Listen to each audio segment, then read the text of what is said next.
할렐루야.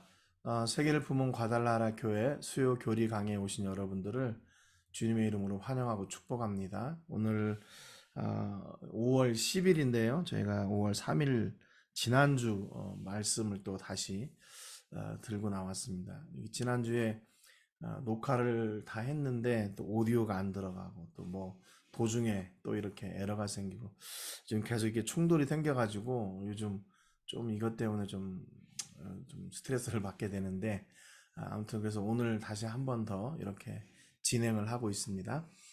우리가 27번째 주 72번째 문답인데요. 질문은 이겁니다. 물에 의한 외부적 씻음 자체가 죄를 씻어줍니까? 그러니까 결국에는 이게 이제 그 형식이죠, 형식. 그 물로 씻는 그 형식 자체가 죄를 씻는 그런 의미 또 그런 역할을 하느냐라고 이제 질문하는 거죠. 근데 우리는 뭐 이미 다 잘 알고 있지만 그것은 아닌 거죠. 여기서 보면 아닙니다. 오직 예수 그리스도의 피와 성령만이 우리의 모든 죄를 씻어줍니다. 그랬어요. 그러니까 죄 씻음은 물로 뭐 이렇게 해서 되는 게 아니라 이미 우리는 예수님의 그 보혈의 능력으로 이미 씻음을 받은 거예요. 근데 이제 우리가 단순히 그 세례라고 하는 것은 우리가 성령 세례, 그러니까 성령으로부터 죄를 깨닫게 되고 그 죄 문제를 예수님의 십자가의 보혈로 나는 해결했습니다. 라는 것을 이제 선포하는 거죠. 그래서 이제 그 세례라는 것이 필요한 것이지 그 물로 씻는다고 해서 우리의 뭐 죄가 해결되는 것은 아니라는 사실을 우리가 잊지 말아야 됩니다. 그래서 외부적 씻음 자체가 죄를 씻는 것은 아닙니다. 이렇게 되어 있죠. 아닙니다. 자, 첫 번째 말씀 보겠습니다. 마태복음 3장 11절에서 12절 말씀입니다.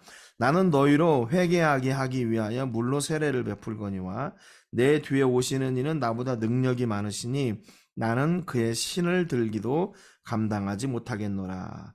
그는 성령과 불로 너희에게 세례를 베푸실 것이요 손에 키를 들고 자기의 타작마당을 정하게 하사 알곡은 모아 곳간에 들이고 쭉정이는 꺼지지 않는 불에 태우시리라 그랬습니다. 여기 이제 세례 요한이 그 자기의 세례와 예수님의 세례를 서로 비교를 해주고 있어요. 자기의 세례는 뭐라고 얘기하냐면 물로 세례를 준다. 근데 예수님은 어떻게 하나? 성령과 불로 세례를 베푸신다. 이제 이렇게 선포하고 있죠. 그래서 요단에서 회개의 세례를 전파하면서 예수님의 세례를 사람들이 기대하고 만나도록 그것을 바라도록 이 세례 요한은 예수님의 세례를 소개하고 있는 겁니다. 그럼에도 그 지금 세례 요한이 직접 세례를 베풀고 있음에도 그가 바라고 기대하는 것은 물로 씻음 받는 것을 넘어선 성령과 불로 세례를 받는 것이다. 성령과 불로 세례를 받는 것. 그래서 자기의 세례는 물 세례, 예수님의 세례는 성령 세례와 불 세례다. 이렇게 이제 세례를 나누어서 얘기하고 있죠. 그래서 정확하게 얘기합니다. 나는 너희로 회개하게 하기 위하여 물로 세례를 베풀거니와 그는 성령과 불로 너희에게 세례를 베풀 것이요. 그랬어요. 그래서 세례 요한의 회개는 회개하라 천국이 가까웠다라는 그 선포를 통해서 이제 죄를 깨닫고 내가 이제 하나님께로 돌아가야 되겠다라고 하는 그 회개를 촉구하는 그 세례였어요. 그런데 예수님의 세례는 그것을 확증하는 세례, 그걸 더 넓은 의미로 이루어 나가시는 성령 세례와 불 세례, 이렇게 우리가 이제 얘기를 할 수 있습니다. 세례 요한은 이 두 가지를 구분했지만 사실은 모두가 한 과정 안에 있는 거예요. 그러니까 물 세례 따로, 성령 세례 따로, 불 세례 따로 이렇게 있는 것이 아니라 이 모든 것은 죄 용서함의 그 모든 과정 가운데 다 포함된 겁니다. 그러니까 무엇이 뭐 중요하고 뭐 물론 그런 중요한 우선순위는 있겠지만 어떤 것은 있어도 되고 어떤 것은 없어도 되고 이런 게 아니라는 거죠. 물론 이제 우리가 영적인 성령 세례 또는 불 세례를 우리가 중요시한다면 물 세례는 이제 상징적인 의미를 가지고 있다라고 얘기를 했지만 그래도 우리가 신앙생활을 하기 위해서는 이 모든 것이 그 구체적으로 다 이렇게 함께 가야 된다는 거죠. 성령님의 역사를 통해 회개하고 회개를 통해 세례를 받기로 작정하고 결단하기 때문에 이 모든 것은 다 필요하다는 거래요. 특별히 이제 세례 요한이 세례의 종류를 얘기했죠. 물 세례, 세례 요한이 베푼 세례고요. 성령 세례, 물 세례를 받기 전에 죄를 깨닫게 되는 세례, 그리고 불 세례, 이렇게 언급을 하고 있습니다. 그런데 이제 사복음서에 좀 특징이 있어요. 사복음서에서 여기 기록된 대로 마가복음, 요한복음은 성령 세례만 언급을 했어요. 그런데 여기 마태복음과 누가복음은 불세례를 또 불세례와 성령 세례를 같이 언급했습니다. 그래서 여기 마태복음과 누가복음이 불세례를 언급하고 그 다음에 나오는 말씀들이 뭐였냐면 바로 이거였어요. 손에 키를 들고 자기의 타작마당을 정하게 하사 알곡은 모아 곡간에 들이고 쭉정이는 꺼지지 않는 불에 태우시리라. 이게 마태복음하고 누가복음에서 공통적으로 세례 이야기를 하신 뒤에 이게 이어져 있는 말씀이에요. 세례 이야기 뒤에. 그러니까 이게 무슨 얘기냐면 우리가 물세례, 성령세례 딱 구분이 되는데 이 불세례는 뭐냐면 성령님이 임하시는 방법이나 또 성령님께서 일하시는 그 현상, 이것 또 아니면 그 성령님의 권능, 이것을 우리가 표현한다고 볼 수가 있어요. 그래서 성령 세례는 우리에게 죄를 깨닫게 해주시는 인격적으로 다가오시는 성령님이십니다. 그런데 불세례를 주시는 그 성령님의 역사는 우리가 놀라운 그런 기적을 경험하듯이 성령님의 역사가 임하시기도 해요. 그래서 두 성경 모두 알곡과 쭉정이를 가르시는 권세가 있음을 이제 마태복음하고 누가복음에서 얘기를 했고요. 그래서 이 예수님께서 성령 세례와 불세례의 주인공이시다는 거. 그래서 알곡은 모아 곡간에, 쭉정이는 꺼지지 않는 불에, 이걸 가르는 그 일을 하시는 분이 바로 예수님이라고 그랬으니까 예수님에게 그런 능력이 있다는 거죠. 그래서 불세례의 대표적인 예가 사도행전 오순절 성령님이 임하시는 그 모습을 보면 사도행전 2장에 불의 혀같이 갈라지는 그런 성령의 역사가 임하게 됐어요. 그래서 성령님이 임하시는 그 역사를 우리는 불세례다 이렇게 얘기를 하는 거죠. 그래서 성령 세례와 불세례가 같을 수도 있고 아니면 또 다를 수도 있다. 다른 일을 위해서 불세례로 역사하실 수도 있고 성령 세례와 같이 죄를 깨닫게 해주시려고 불로 역사하시는 때도 있다는 것을 우리가 이렇게 알면 되겠습니다. 베드로전서 3장 21절 베드로가 또 이런 얘기를 했어요. 물은 예수 그리스도께서 부활하심으로 말미암아 이제 너희를 구원하는 표니 곧 세례라. 이는 육체의 더러운 것을 제하여 버림이 아니요 하나님을 향한 선한 양심의 간구다 그랬습니다. 세례가 뭔가 물로 씻음이고 그러나 그 자체의 능력이 있는 것이 아니라 하나님을 향한 선한 양심의 간구다. 세례는 물로 행하는 것이고 그 다음에 우리 양심의 선한 양심의 하나님을 향한 간구. 이게 무슨 뜻인가 하면 이게 좀 애매한 부분인데요. 여기 번역본을 보세요. 새 번역에 보면 예수 그리스도의 부활을 힘입어서 선한 양심이 하나님께 응답하는 겁니다. 이 하나님을 향한 선한 양심의 간구다라는 말을 이렇게 한 거예요. 또 바른 성경에 보면 예수 그리스도의 부활로 말미암아 선한 양심이 하나님을 향하여 호소하는 겁니다. 이게 NLT 성경하고 비슷한 건데요.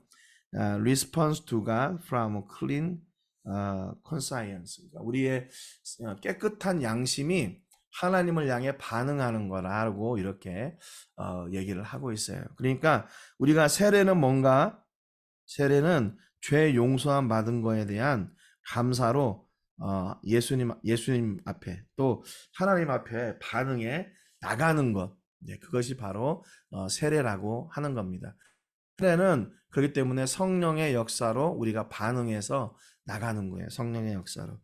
요한일서 1장 7절부터 10절에 보면 우리가 너무 잘 아는 말씀이죠. 그가 빛 가운데 계신 것 같이 우리도 빛 가운데 행하면 우리가 서로 사귐이 있고 그 아들 예수의 피가 우리를 모든 죄에서 깨끗하게 하실 것이요. 만일 우리가 죄가 없다고 말하면 스스로 속이고 또 진리가 우리 속에 있지 아니할 것이요. 만일 우리가 우리 죄를 자백하면 그는 미쁘시고 의로우사 우리 죄를 사하시며 우리를 모든 불의에서 깨끗하게 하실 것이요. 만일 우리가 범죄하지 아니었다면 하나님을 거짓말하는 이로 만드는 것이니 또한 그의 말씀이 우리 속에 있지 아니하니라 그랬습니다.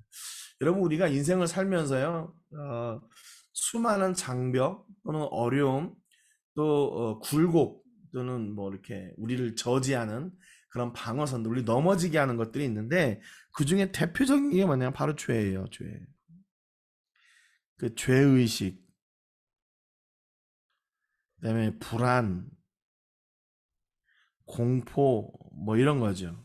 두려움 이런 걸 이용해서 우리가 지속해서 하나님 앞에 서지 못하고 우리가 신앙생활의 어떤 승패가 어디에 있나 그 말씀을 나눴었죠. 신앙생활의 승패는 뭐냐면 우리가 죄 문제를 어떻게 잘 해결하느냐에 따라서 우리가 신앙생활을 어떻게 할 수 있느냐 또 기쁘게 할 수 있느냐 뭐 이렇게 우리가 생각을 할 수 있습니다. 근데 우리는 이 죄 문제를 해결할 수 있는 길이 있죠. 예수님이 이미 십자가에서 우리의 죄를 십자가의 보혈로 다 씻으셨고 또 그걸 믿는 자들은 누구든지 다 죄 씻음을 받고 영생을 얻게 되는 그런 구원의 길에 가게 된 거죠. 여러분 그렇기 때문에 우리는 신앙생활 하면서 뭐 두려워하거나 죄에 대해서 또 그 문제에 대해서 낙심해하거나 할 필요가 없다는 겁니다. 그래서 오늘 여기에 그 요한일서 1장 7절부터 10절에서도 죄를 우리가 어떻게 상대해야 되나, 죄를 두려워하지 말고 감추지 말고 죄를 어떻게 하나, 죄를 드러내라, 죄를 고백해라 그랬어요. 이 죄를 고백하는 삶이 어떤 삶이냐면요, 우리가 그분 안에 사는 삶이에요. 그분 안에 사는 삶. 그래서 우리도 빛 가운데 행하면 그랬죠. 예수님이 빛 가운데 계신 것 같이 우리도 그 빛 가운데 행할 때 이런 역사가 일어나게 됩니다. 첫째로 뭔가 서로 사귐이 있고 예수님의 피가 우리를 모든 죄에서 깨끗하게 하십니다. 그리고 죄 문제가 해결이 돼요. 죄 문제. 그래서 신앙생활을 앞서도 말씀드렸지만 우리가 그 신앙생활을 어떻게 기쁨으로 잘할 수 있나, 이 죄 문제를 해결해야 된다 그랬죠. 죄 문제를 해결해야 된다. 그래서 우리가 빛 가운데 행하면 예수님과 함께 동행할 때 우리가 빛 가운데 행하면 예수님이 빛 가운데 계신 것 같이 우리도 그 빛 가운데 행할 때, 걸을 때 그 말이죠. 우리에게 어떤 일들이 일어나냐면 세 가지 일들이 일어납니다. 그 중에 첫 번째가 서로 사귐이 있다고 그랬어요. 코이노니아죠. 코이노니아. 여러분 우리가 그 신앙생활을 하면서 이 교제하는 거 이거 중요한 일입니다. 중요한 일이에요. 그래서 우리가 서로 형제가 형제를 통해서 그 사귐과 또 교제를 통해서 우리가 새 힘을 얻고 또 건강하게 세워져가는 그런 은혜가 있는 거죠. 두 번째는 예수님의 피가 우리를 모든 죄에서 깨끗하게 하신다 그랬습니다. 예수님의 피를 우리가 누리게 되는 거죠. 그래서 결국 우리에게 어떤 일이 일어나냐면 지금 오늘 가장 핵심이 되는 죄 문제가 해결된다는 겁니다. 죄 문제가 해결된다. 그래서 앞서도 말씀드렸지만 신앙생활할 때 우리가 어떤 죄 때문에 불안해하거나 죄를 공포스럽게 여기거나 두려워하거나 그럴 필요가 없다고 그랬죠. 왜냐하면 우리는 그 죄를 어떻게 하면 되냐면 자백하면 돼요. 자백하면 돼요. 그걸 감추거나 또는 죄가 없다고 하면 더 큰 깊은 수렁에 빠지게 됩니다. 그래서 우리는 죄가 있다, 이것이 죄다라고 고백하고 예수님 앞에 나갈 때 그 예수님이 모든 불의에서, 모든 것이라고 그랬죠. 모든 불의에서 깨끗하게 해 주십니다. 그러니까 우리는 죄를 두려워할 게 없어요. 그리고 우리가 죄를 두려워한다면 우리는 예수님과 함께 걷는 사람이 아니에요. 예수님과 함께 걷는다면 우리의 죄를 이거 자랑할 건 없지만 만약에 죄가 있다고 했을 때 그것을 고백하는 것을 두려워하지 않는다는 사실을 여러분 꼭 기억하시기를 바랍니다. 그래서 우리가 죄가 있을 때는 어떻게 하나? 자백하면 되는 거예요. 감추지 말고. 그래서 죄가 없다 하면 어떤 사람인가? 스스로 속이는 자가 되고 진리가 오히려 우리 속에 없다는 증거가 되는 거고 하나님을 거짓말하는 분으로 만든다. 그랬습니다. 그러니까 여러분 우리는 신앙생활을 통해서 우리가 성도들 간의 교제 그리고 위로받고 또 힘을 얻고 건강하게 세워지고 또 우리의 죄 문제로 인해서 두려워하거나 낙심하지 않는 겁니다. 그 죄가 있을 때는 고백하고 씻음 받으면 되는 거죠.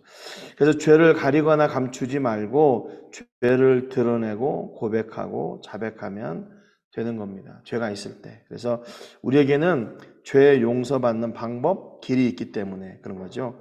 예수님이 계시기 때문에. 이거는 막연한 게 아니고 이건 확실한 거죠. 그래서 계속해서 지금 우리가 이 72문에서 얘기하고 있는 게 물로 씻는 것이 아니라 예수 그리스도의 피와 성령으로 씻는다. 그래서 우리는 죄를 깨닫는 것이 무엇으로부터인가? 바로 성령 세례, 그리고 그 성령 세례를 받은 뒤에 물 세례, 그리고 우리가 사역 가운데 예수님이 또 성령님이 주시는 불 세례를 또한 받게 되는 겁니다. 그래서 우리가 죄 용서함을 받았다. 우리는 죄 용서함을 받고 세례를 받았다.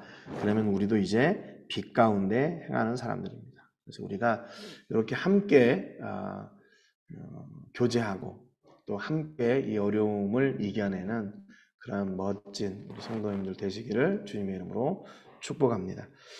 기도하겠습니다. 하나님 아버지 감사드립니다. 오늘 세례에 대해서 같이 나누면서 하나님 이 세례가 물로 우리의 죄를 씻는 것이 아니라 성령님과 예수님의 피로만 가능한 것임을 나누었습니다. 그러나 우리가 물세례의 자리에 있으므로 우리가 죄 용서함 받았다는 것을 선포하고 증거하는 것도 소홀히 할 수 없음을 알았습니다. 그래서 우리는 죄 문제로 인해 두려워하거나 낙심하는 사람들이 아니라 죄가 있을 때는 그것을 예수님 앞에 고백하고 예수님의 보혈로 당당하게 용서받는 하나님의 자녀들입니다. 오늘도 우리가 하나님의 사랑 안에 예수님과 함께 동행하는 삶을 살게 해주시고 그 가운데서 하나님께서 예비하신 하늘의 큰 복과 능력을 누리게 해 주옵소서. 한 주간도 우리 모든 성도님들을 건강하게 하시고 하늘의 은혜와 복으로 채워 주옵소서. 감사드리고 축복하며 예수님의 이름으로 기도합니다. 아멘. 수고하셨습니다. 우리 다음 주에 교회에서 뵙도록 하겠습니다.